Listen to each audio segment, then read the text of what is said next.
Welcome to the Planet B podcast, where truth, transformation, and faith converge. Join us as we flip the script on ecological despair, guided by Dr. Sailesh Rao's vision for a compassionate, rewilded vegan world. Let's begin the journey to the greatest transformation in human history. Greetings, everyone, and welcome to episode 29 of the Planet B podcast. And today is definitely one of the most fascinating chapters of the book, The Money Game Transformation. Dr. Rao, thank you so much for joining us. And wow, this is going to be quite a topic. Right. So usually the most interesting topic for people too, because it's very hard for us to think of a different money game than what we've been playing because of the two loops theory of change. I think it's absolutely inevitable that this needs to change. The money game needs to change. And I love how you call it a money game, because in the end, that's all it is. But if you don't mind, could you start with the opening quote by Deborah Fries?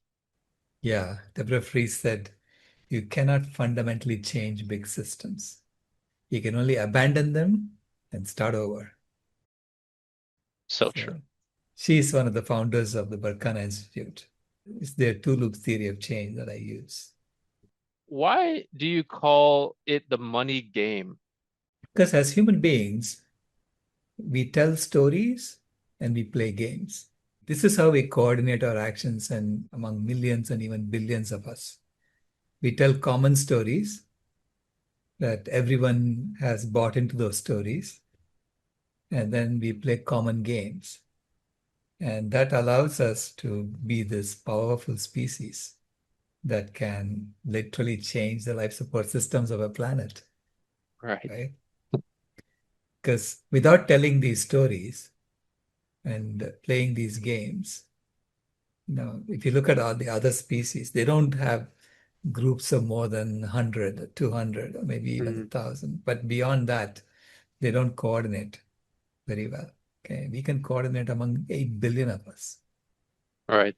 Because every one of us believes in the money game. It's that common game that everyone plays, right?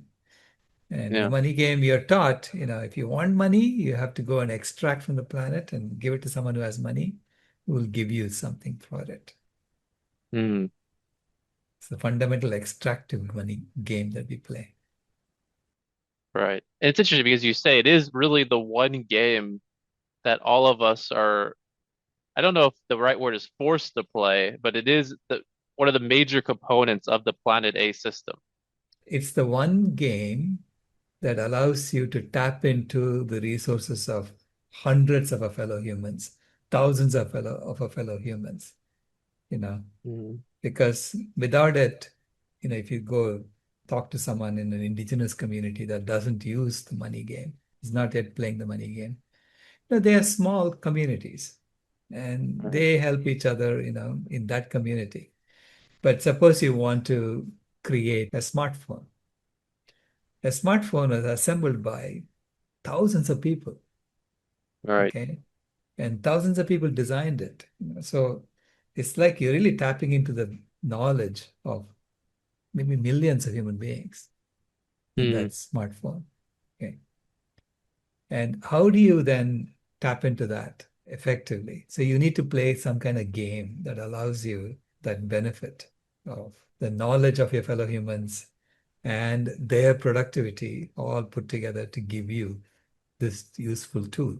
That money game is the one that allows us to coordinate at such levels. You can play the game in different ways. You can create different rules and play the game. But we have a game that we inherited. And so we were born into this game. We didn't even know. We were born into this game. Yeah. And then we were taught how to play the game and we started playing it.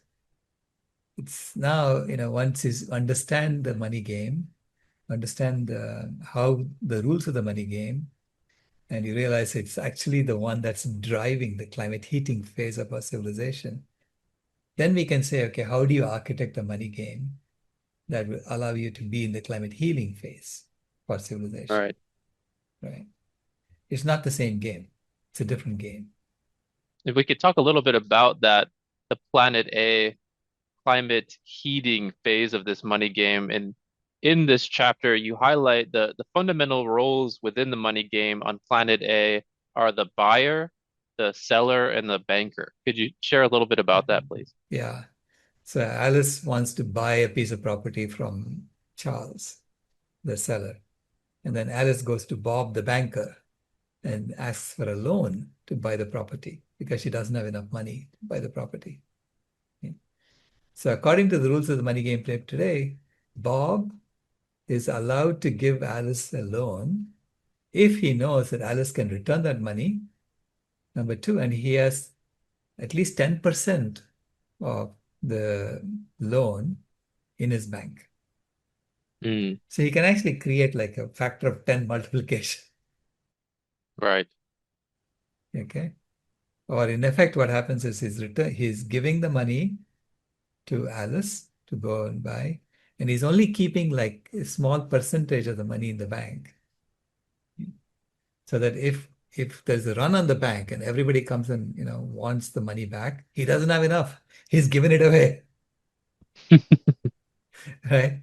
So, but then the government supports him, saying if there's a run in the bank and you are FDIC insured, we will insure every depositor to the tune of $100,000 or something like that. So people don't make a run on the money because they know that the government is guaranteeing them $100,000. Okay. Right. So those are mechanisms that we put in place to make this thing stable. So now Alice has the money, so she goes and gives it to Charles, and she gets ownership of the property, but in reality, she doesn't own it. The banker owns it. Okay. The banker owns it because he is asked that property to be collateral for him to give the loan. Right. So if Alice cannot return the loan, he gets the property. Now, what did the banker do? He was just an intermediary. Yeah, just the middleman. Just the middleman. But he owns that property now. Literally, right? It's true, yeah. So this is why I say the bank literally owns the planet at any given point in time. So if you think of all these bankers, well, literally it's just one bank, right? A few large banks. And if you follow their shareholders, you'll discover that it's really one bank. Right. Large corporations have the same financial holding companies as major shareholders. It's literally just one bank. So it's a system that's created this mechanism of fractional reserve currency system has created such that a few people literally own the planet. Because at any given point in time, there are more loans than there is money in the system. So which means that a lot of people are in debt, which means they have put some of their assets as collateral for the debt. Right. Yeah. So if they cannot return the debt, that asset goes to whoever gave them the loan. Back to the middleman. Back to the middleman. So that's the game. And so now let's say Alice cannot return the money. Okay. She has hard time. She got hit by a car, and everybody is feeling sorry for her. She cannot return the loan. The government goes and says, Alice, I don't care. You have to give your property to the banker. So the government is always on the side of the banker, not on the side of Alice. Right. Not on the side of the borrower. That side always wins in a dispute as opposed to the borrower. Because we have set up government as a system to enforce these contracts. That's the purpose of government. So everything is sort of rigged against the borrower. And it's always in favor of the banker.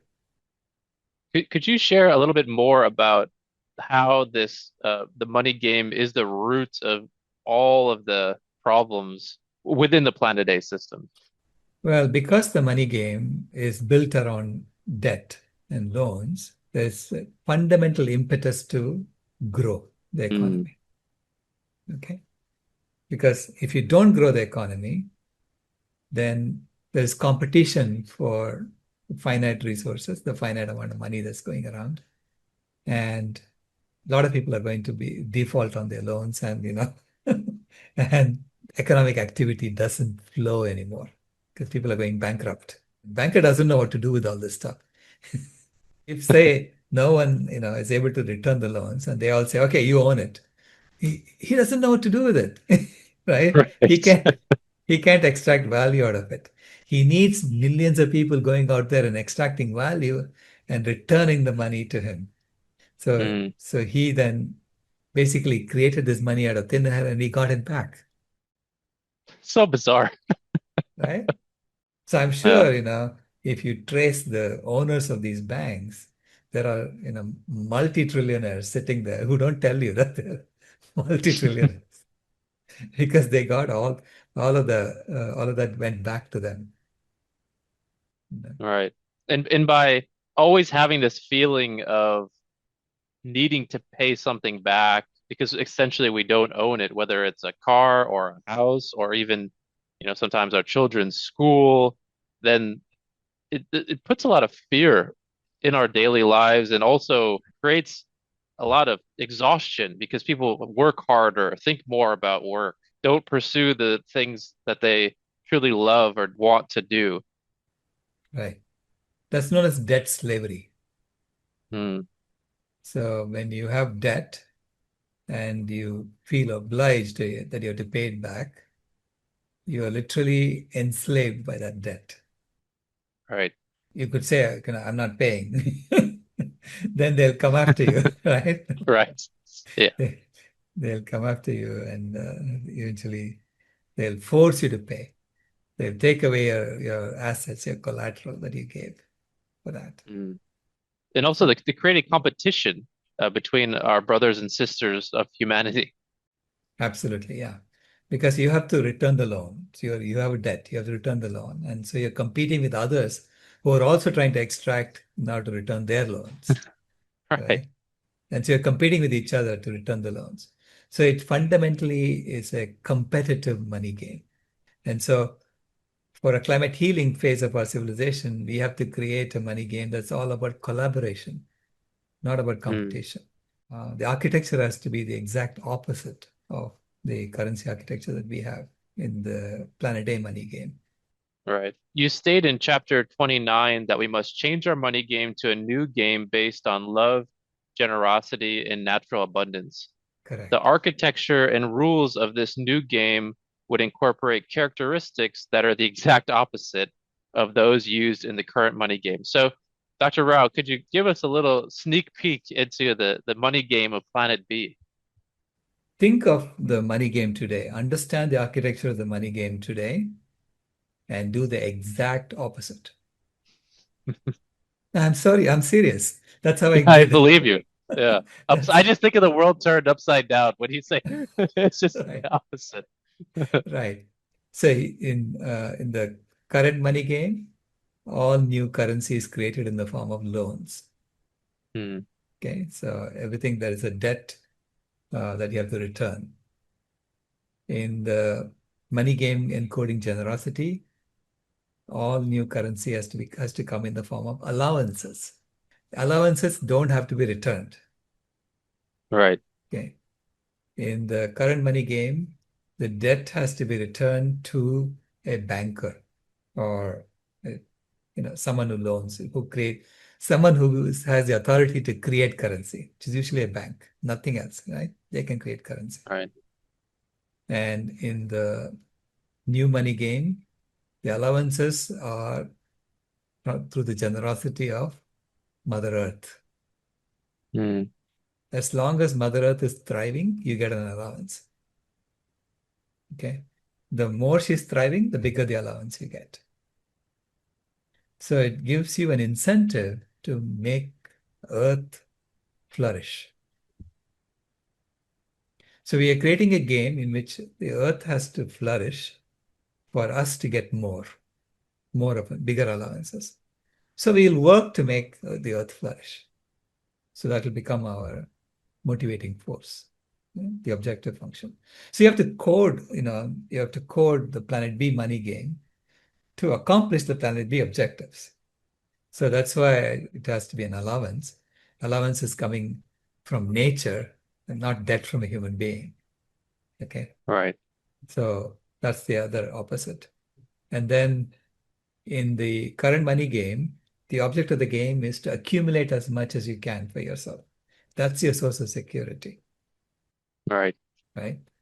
And in the new money game, for the Aquarius, I call it Aquarius money game, Mm. uh, for the new currency system, the object of the game is to deploy your resources in the best way possible that you think it's going to work. Why? Because money slowly decays over time. Right. You can't hang on to it. It Yeah. automatically decays over time. Okay. And so that's the software we need to build, okay, that it decays over time. We have to then figure out, okay, we have to tweak the decaying factor and things like that to make sure that that's similar to what the Fed does, adjusting Right. the interest rates. You know, you have to That's have what I a was thinking. Yeah. you have to have a council of wise elders who Mm. decide the decay rate.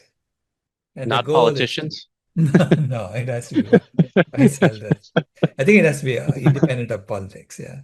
Just Right. like today, I think really this Fed has to be independent of the government for it to work properly.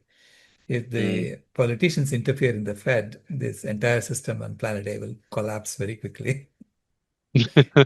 which they're beginning to do now, So Would each of us have resources to deploy to our community? Like right now, right, the financial system is based on country and international. Would you see right. Aquarius being more locally based in your community? Yeah. All money in Aquarius system, all money flows through individuals. There is Mm. no other money created because you are the source of work, resources. You are the one who is Right. saying, what am I going to do with this? Right? And how am I going to deploy it? This is why you have the responsibility for how it gets deployed. Now, I'm suggesting that when you go and join a community, that community will say, okay, if you want to join our community, you have to give us 10% or 20% of the flow that's coming to you. So that's coded in the community's rules. And then basically some of your money that comes to you goes to the community's coffers and they can deploy it Right. for common purposes. Okay. And then you get to deploy your money to, you say, okay, I want to do this, I want to do that, whatever you want to do. You have to deploy it and use it. If you don't use it, fine. You don't have to use it. If you don't use it, it decays Mm. automatically, right? And so if someone wants to hold money in the new system, they become actually very good for the system. Because what are they doing? Allowance is a footprint allowance. Right. So it basically says you can use this much of the earth's resources for yourself or whatever you want to do, right? Now, if you hold it, or if you get it from others and you hold it and you let it decay, you're basically not using footprint on earth. Right. So the earth will flourish more Right. because humans' Right. footprint decreased, right? Human footprint decreased overall. All right. It's just interesting, Dr. Rao, because if we were to join a local community and then part of that community agreement was to provide 10% to them, then effectively that would kind of incentivize us to want to participate in decisions and Right. interaction with that community. Not like the current, tax structure where we give 30% of our, income tax to the government and we don't see a direct reflection of what we're Right. putting into it. Right. So it goes directly to your community. So the only tax you pay is to your community. Okay. So the architecture is very recursive. It's the same thing that happens in every level. Okay. All The right. community belongs to a watershed, which is local to that community. And the Mm. watershed belongs to an ecosystem. And then the ecosystem belongs to the planet. So there's the watershed council. There's an ecosystem council. And then there's a planetary council. Right? So the resources flow from the individual to the community, and then from the community to the watershed it belongs to. So the community only pays taxes to the watershed that it belongs to, Hmm. no one else. The watershed council pays taxes to the ecosystem that they belong to. So there is responsibility and there is accountability built into that flow structure. So the current architecture, yeah, somebody gets a loan, okay, and they go start a business or something, and you go and work for them, and then you tap into that, you get a salary, and then you pay taxes, and it goes off somewhere, and they use all the money for whatever for the common purposes. But to get accountability, you have to go vote for someone once every 2 years, vote for someone once every 4 years. Then you have to write to that person, and that person listens to those who have the most money, not to you. Right. So you become completely useless.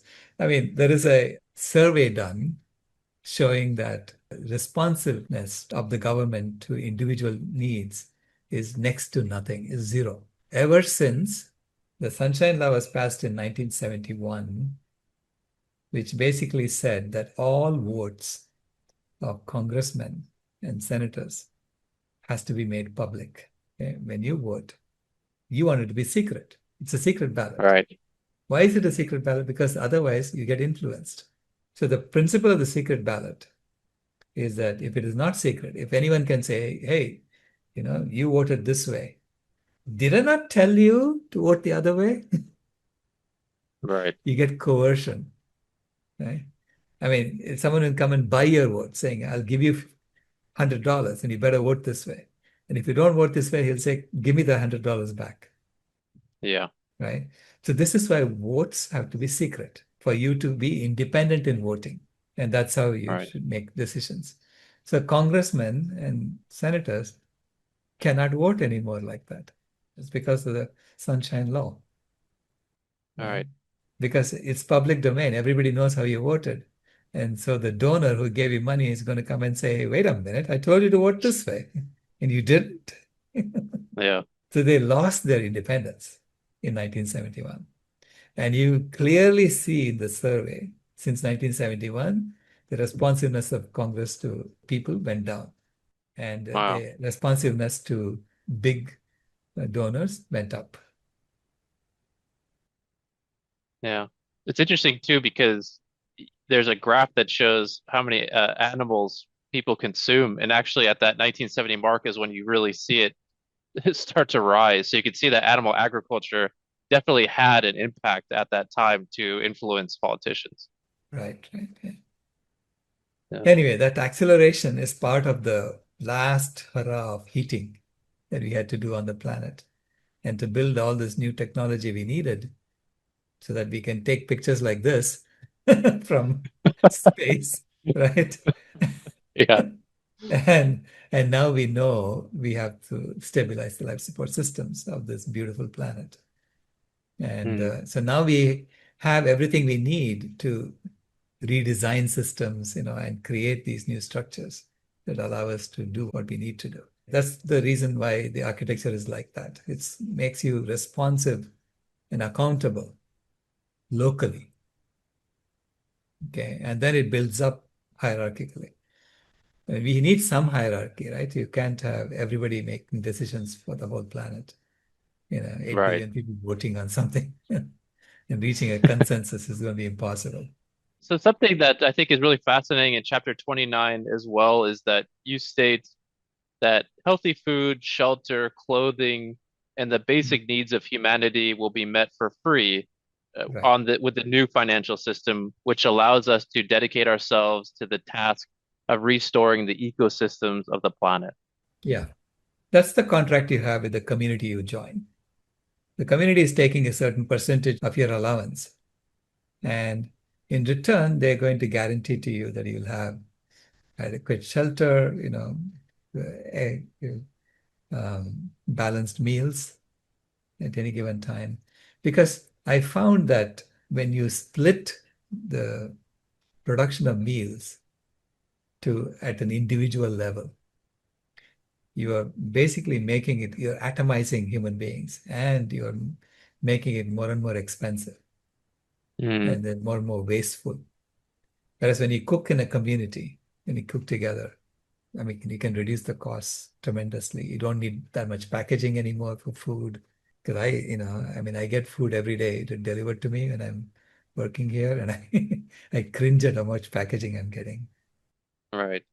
Yeah, Dr. Rao, do you think that when we shifted to this local community-based financial system and Planet B system, ideally we would be growing a lot of our food locally, right, cooking together, closer communities? It would really reduce the amount of resources that we would we would need or use. right, right, absolutely. You'll be moving away from monocultures. When you do large monocultures like that, that's when you need pesticides and, because nature doesn't like monocultures. And nature will find Right. a way to turn that into a polyculture. So you have to keep fighting nature to do that. And that's what these chemicals do. Hmm. And then you also talk about the labor would be based on volunteerism on Planet B. Correct. Yeah. Because you cannot coerce anyone to do anything because you're getting Right. allowances, right? Cannot coerce anyone. It has to be that when you're healthy, you want to deploy you want to sing your song. Hmm. Okay? You want to dance your dance. And so you will find the place where you can contribute. All Yeah. right. And if you don't find a place, if you're lethargic and you don't, then you're not healthy. So I'm suggesting that there will be people who will say, hey, is something wrong? Is there something I can do to help you? When you're not volunteering, you're not doing much, right? All right. So, and bringing everybody back to health. For some people, it'll be that's the service you do. Right? Yeah. And I think something really interesting too is that, so I'll just pose this as a question. So things like crime, theft, violence, these things, do you think that they will exist in the Planet B system? Do you think they'll be significantly reduced? I expect it to be significantly reduced, but nothing will go to zero, right? So you Right. have to figure out how to deal with those. And there are lots of social scientists who are working on that aspect of it. I remember there's a Native American tribe who would say that if someone did something wrong, everyone will come and tell him how, point out all his good qualities, Yeah, that's beautiful. Yeah, remind that's him wonderful. that there is something, something more divine about him than what he did. All So right. that's how they deal with deviant behavior. Yeah, so it's essentially it would be, true therapy. Like if someone did something kind of counter to providing cooperation and love, then Mhm. we would want to go and just help them, not to put them in isolation or something like that. We'd want to Correct. help them to come back to the community as fast as Yeah. possible. Yeah. I mean, I'm sure there are pathologies that we have to deal with. I don't All know. right. So I'm just Yeah. saying we need to organize around love. Beyond that, we have to figure out all the details. Something you mentioned as well is Planet B would be a gift economy. Mhm. Right. It's not a transaction economy, what I'm saying. It's not that, Uh, yeah, how much can I get out of you for this? Which is what we have today, right? Whatever the market can bear. So we have created a system of transaction, and it's quite ruthless. It ruthlessly exploits, it ruthlessly minimizes costs through exploitation. So you cannot do that when it's volunteerism. You cannot exploit anyone. So then it's a matter of, I mean, the currency is used to monitor how much of the Earth's resources have we used. So the allowances are dependent upon how well the Earth is doing. You say, let's say, 50% of the Earth's capacity is what we can use on an annual basis, because the other 50% has to be left for wild animals to right. use. And so if that's 50% is what you can use, any product that you get is valued in how much of the Earth's resources you used for making that product. And then when you take ownership of that product, that footprint gets retired completely. So basically, I'm saying this currency mechanism should be used as a way to monitor our overall footprint of our consumption and make sure that it stays within bounds. Right. Okay. This is why it's important to have a forgetting factor. Because if you hoard and then everybody goes and does it at one time, the earth cannot support it. Right? This is Right. why even now I say that if everybody takes all the money that they have stored in the bank and then no one returns the loans, if you forgive all the loans and everybody goes and deploys it and splurges, the earth will literally die out because there's so much we have stored and there is no control over that. This is why, we have to create this mechanism where it is much more benign. Another thing you mentioned is cooperative work, which we talked about a little bit with community concept, but you mentioned cooperative work would be done through crowdsourcing. Right. Yeah. So let's say you have a great idea. You need some resources to make that happen. So you would then say, advertise for that and say, look, this is what I want to do, but I need this much resources. And if Mhm. it's a good idea, people want to fund you, they'll fund you. Because everybody is getting an allowance and a constant tick. So you have Right. this sense of abundance because every 15 minutes, every 20 minutes, every 50 minutes, whatever, you get another coin in your account. So just to understand this better, like if everyone was receiving funds, throughout the day, then in this crowdsourcing concept, some people may provide cooperation in the form of some of their coins, their Aquarius. Some of them may provide funds in the form of helping with labor Right. or ideas, blueprints. It provides such a wide array of options to help. Correct. Yeah. That's the whole concept. And I mean, the coins represent the real footprint on Earth. Mm.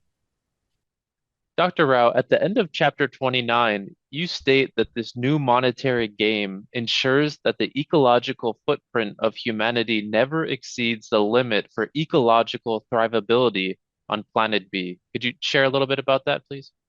Yeah, the reason is that the coins, the currency itself represents the biocapacity of the planet. All So right. meaning if nature is flourishing, your allowance increases. If nature is not flourishing, your allowance decreases. And so it guarantees that you don't go over the ecological capacity of the planet. Right.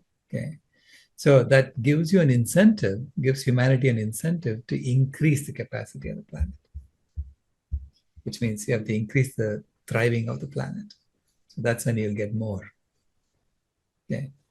I mean, I think that by the time we are on that upward swing and the planet is thriving, we won't need to use all the coins. Right. We will stay well within the bounds of the capacity of the planet. Yeah. That's an exciting time. I'm looking forward to that. Me too. So, Dr. Rao, as we close up episode 29, the money game transformation, is there any closing words you'd like to share with our audience today? Now, again, think about how exciting this is. Money has always represented the old model. Imagine turning this money architecture around so that it becomes something that aids us in restoring the planet. So I think it's an exciting design and it's an exciting way of looking at things. And I'm looking forward to trying it out, implementing it and trying it out. Wonderful. Well, thank you so much, Dr. Rao. Thank you so much to our audience for joining us today. And our next episode is how you can help. So we look forward to everyone joining us once again, hopefully for our next episode. Thank you. This has been a podcast from Planet B, where we use less force and more choice. If you haven't moved here yet, we thank you for visiting.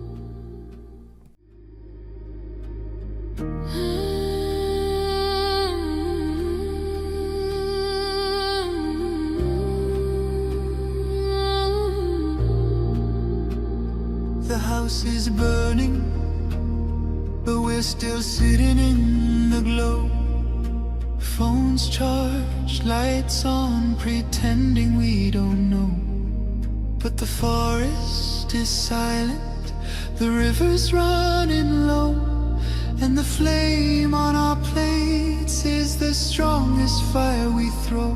Put out the fire, put out the fire. Echoes and rise, this is your hour. 7 boundaries broken, the earth pushed past the line. Climate, land, species, fresh water, chemicals, nutrients, oceans in decline. Not danger, disaster in real time. Put out the fire, ooh, put out the fire. Metafoodians rise, this is your power. And here in India, one truth stands the same. Milk is not just milk, dairy feeds the flame. Cows and methane, fields and forests turn to grain. Politics, culture, carbon, all wired to the same chain. Every cup of curd is heat in the air, every block of butter is a forest repair. It's not a small habit, it's a planetary affair. Put out the fire, put out the fire. Echoes and rise, this is our hour. Energy fixes half the hurt, Dr. Rao made that clear.